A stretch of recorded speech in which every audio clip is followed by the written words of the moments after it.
Despite the fact that the WWE Royal Rumble is just 2 days away, we only have 11 entrants into the Men's Royal Rumble. At the end of this video, I plan to have all 30.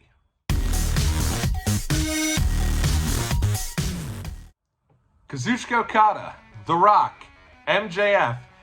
Everywhere you go, there's another rumor about a surprise entrant in the Royal Rumble. It's what makes the Royal Rumble the most fun match for WWE throughout the entire year. And one thing I love that WWE has done this year is they've only announced 11 entrants. So in the past, you'd get like 25 to 27 different entrants for each Rumble. So you'd have anywhere between 3 to 5 surprises. And then normally one of those surprises would just be a random person on the roster. So I like that you have 11 names. Now, obviously, the 19 entrants that have not been announced are not all going to be random surprises, Hall of Famers, a who's who's list of people you would just never expect to be in WWE. I'm sure most of those names are going to be other people on the roster, but I like that they keep you guessing, keep you thinking throughout this entire match. So let's get into this here. I'm going to name all 30 entrants in this match. I'm going to predict 1 through 30 where they're going to show up. So it's sort of fantasy booking, but it's not entirely fantasy booking. I'm not going to get into the ins and outs of each match.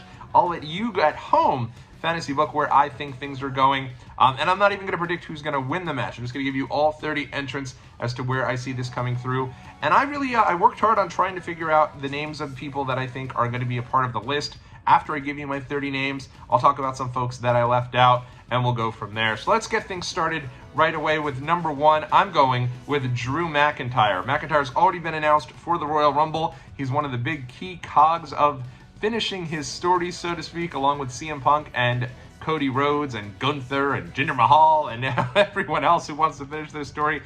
So Drew McIntyre, I think, is going to be number 1. Number 2, I think WWE is starting things off with a bang. I have it Sami Zayn. That's right, the returning Sami Zayn. He's had matches up and down the roads here for the different house shows.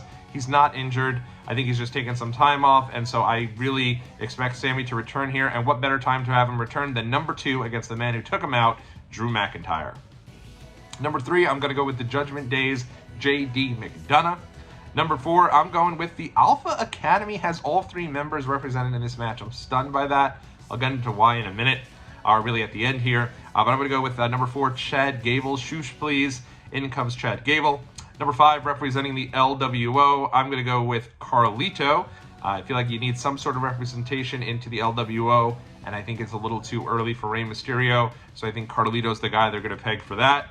Number 6 is going to be Austin Theory. You'll notice I didn't have too many straight-up tag teams in this Royal Rumble. I think when you put in one, you've got to put in the other. So folks like Pretty Deadly, DIY, I don't think any of those individuals are going to be in this match. Same goes for the Street Profits. Same goes for the Crude Brothers, so to speak.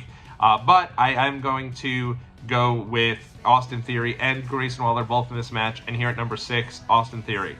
Number 7, the Diesel Spot, Solo Sikoa. I'm bringing Solo into this match at this stage. Number 8, Akira Tozawa. How about Akira Tozawa? This guy spent most of last year on main event or dark matches, really putting over NXT talent. Now at least he's involved in a storyline with the Alpha Academy. Number 9, The Miz. Miz is a lifer for WWE. He's on the show almost every week. I expect him to be in the Rumble. Number 10, Carmelo Hayes. When I was determining who to put in this match between Carmelo Hayes and Dragon Lee, I went with Carmelo. It seems like Carmelo is a mainstay now on the SmackDown roster, whereas it does seem like Dragon Lee has sort of shifted back down to NXT. I expect that this is simply due to necessity more than anything else. I still think they're high on Dragon Lee, but I left him out of the Rumble, and I did move Carmelo forward. Number 11 in this match, Trick Williams. All right. I know I said personally I wasn't going to give you any sort of fantasy booking. My thought here is Solo's run through everyone. He's cleared house. He's there. Who comes out? Carmelo Hayes. Carmelo does just enough to last until 11, and then, I like it. Yeah, man. Out comes Trick Williams. You've got to have someone from NXT this year. I feel like last year there was nobody from NXT in the Men's Royal Rumble, and I think that was simply because there honestly just wasn't very much that was exciting about what was going on in NXT. From the male perspective, I do know we had 3 entrants from the women's side in NXT in the Royal Rumble. But men's side, I think NXT was pretty cold last year. This year, they've done a lot for NXT. They've had NXT title matches on the show. They've had main roster talent holding the NXT titles. John Cena, The Undertaker, Cody Rhodes have all made NXT appearances. Seth Rollins had a world title match on NXT. So I think this is a year they do have one entrant from NXT, and who better than Trick Williams? Whoop that trick. I think it would be awesome. I think the crowd would be into it. Tampa's right near Orlando, so I think you're going to have people who will be very familiar with him. Who's not at this point? I think he's the fastest rising star in NXT. And even though there's some tension building between Carmelo and Trick, it would be cool to have both of them run game in the Royal Rumble. And then I do expect that Solo will actually dispose of both of them. But I think that moment there with Trick Williams coming out, getting that whole, the crowd doing the whole Booker T kind of chanting in between would be a lot of fun. The crowd going whoop that trick like crazy. And then laying out Solo, getting a couple hope spots, but then Solo eventually overcoming them and disposing of them. Number 12, let's get rid of the rest of the Alpha Academy. And here comes Otis. I know people like the Alpha Academy. I guess I'll mention it here. I think one spot for the Alpha Academy is fine. I don't know that all three of them need to be in this match. Honestly, when I went through this list, there's a lot of people I left out that are on television every week. Folks like Bronson Reed, folks like even Ricochet. He might not be on TV every week, but he's a big part of the roster.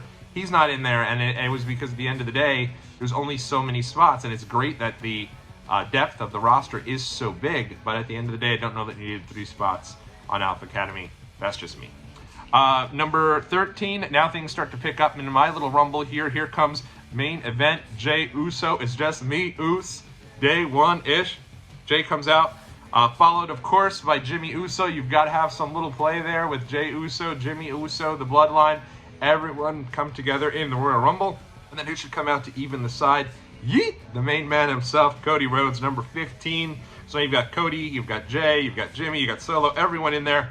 Number 16, Shinsuke Nakamura. A guy it does feel like Triple H is trying to do something with. He had the feud with Seth, and he moved on to the feud with Cody. Doesn't feel like he ever gets the upper hand or comes out on top of these feuds, but it is good to see at least that he has something going on. Number 17, Kofi Kingston. I hope that this means that Kofi is in early enough so that they could do the couple of the spots that Kofi is known for. The near eliminations and him battling back into the ring. We've had a couple of them that haven't worked out these last couple of years, so I hope that this near fall for him does work out and he gets a chance to shine in the Rumble. Number 18, Dominic Mysterio of the Judgment Day. I put all 4 of the Judgment Day in this. I think all of them will get a chance to be in the Royal Rumble. Number 19, Jinder Mahal. Look at Jinder, made the most of his opportunity with The Rock, had that big match with Seth Rollins, and at this point, I'd be stunned if he's not in the Royal Rumble, which you wouldn't be able to say just a few weeks ago. Number 20, Grayson Waller. So I did put Waller and Theory both in this match, even though they're kind of a de facto team right now. I think I did call the Creed brothers the Crude brothers. I apologize, it's the Creed brothers. Grayson Waller and Austin Theory, even though they're a de facto team now, I think, both of them, they do still have high hopes for them in the singles competition. So you have both of them in this. Number 21, you have Finn Balor, so another member of the Judgment Day. Number 22, who's to blame for all of this but one Santos Escobar? I'd bring him in at 22, representing kind of his group with, he right now has Angel Garza and Humberto Carrillo with him. So honestly, it'd be fun. I know Carlito will be long gone because he's all the way in the beginning for us, but it'd be cool if you kind of got Carlito to bring out the LWO, and then you can have Santos bring out Angel Garza and Humberto Carrillo. Thought that'd be fun. Number 23 is one of the surprise entrants for me. I know this has been light on surprise entrants, but WWE hasn't done too many surprise entrants these last couple of years. They've done it 2 or 3, usually a returning star, somebody completely outside the box, usually somebody for ha-has. I don't have anyone for ha-has in mind, but I went with Uncle Howdy. I don't know if they're going to bring back Uncle Howdy. I don't know if they're going to continue that character, but I think at the time when Bray Wyatt unfortunately tragically passed away, there was a rumor that at some point you bring back Uncle Howdy. So I think if their plan is to do something with that character, you'd want to get him involved before WrestleMania season. Certainly can build to some sort of match with him there, have all of the different Uncle Howdy merchandise on sale around WrestleMania weekend. So I like getting him involved here. He's a surprise entrant for me here at number 23. Number 24, the almighty Bobby Lashley. Number 25 is Damian Priest. So I think you went from 18 with Dominic, 21 with Finn, 25 with Damian Priest. So now you have 3 of the 4 members of the Judgment Day all in the ring at the same time. They can kind of dominate if they want. Next up, you got Karrion Kross. Got to have him involved. He just has his new faction there. You can play a little bit off with him and Bobby Lashley. Maybe Lashley could bring out the Street Profits, Karrion can bring out AOP, maybe a big melee at ringside is what I'm thinking.